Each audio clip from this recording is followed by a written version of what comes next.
China didn't ban silver exports. What they did is actually more powerful. Silver didn't just perform well in 2025, it outperformed stocks, gold, and most major assets. So when people hear the phrase China weaponized silver, the reaction is usually confusion. Can a country really control silver prices? Today, I'm going to explain what actually changed in simple terms, without hype. First, we need to clarify what weaponized really means. When people say a resource is weaponized, they usually mean one of two things.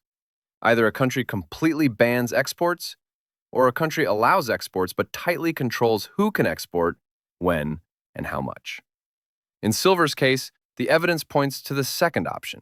Here is the verified fact. China announced that only a limited number of companies are approved to export silver for the next 2 years. China didn't close the door. China put a list on the door. Only these companies are allowed out. That's called export control through permission. Now, let's fix the biggest misunderstanding. You may have heard people say China controls 70% of the world's silver supply. That sounds dramatic, but it depends on what supply means. Silver has multiple stages: mining, processing, and exporting. If we look only at mining, official US data shows that China is not the top producer. Mexico is the world's largest silver miner. So China's leverage is not about digging most of the silver out of the ground. China's leverage is about controlling key choke points in the supply chain. And choke points matter more than people think. You don't need to own all the water in a city to cause shortages. If you control the main valve, you control reliability. Markets don't just price how much exists, they price certainty. Export controls reduce certainty. That's why this matters. Now look at how the United States responded. In late 2025, the US government added silver to its official list of critical minerals.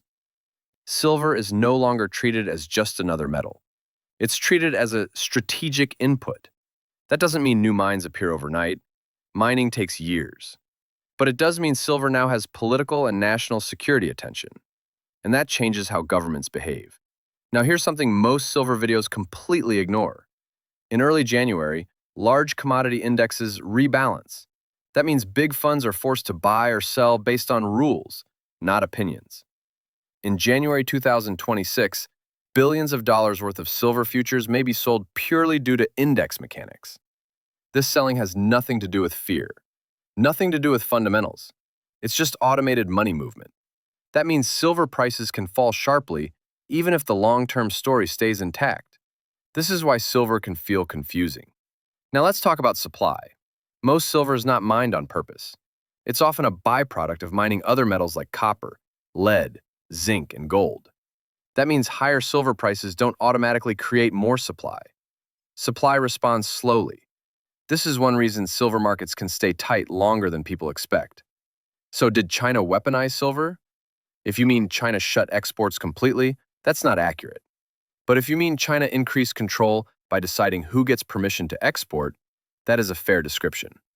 This isn't a switch being flipped, it's policy leverage. So when you think about silver in 2026, don't think only about price direction. Think about three things: policy control, money flows, and supply constraints. When all three align, prices can move fast. When they conflict, volatility increases. The silver story in 2026 is not about hype. It's about control, reliability, and forced money movement. This isn't just a silver story, it's a supply chain story.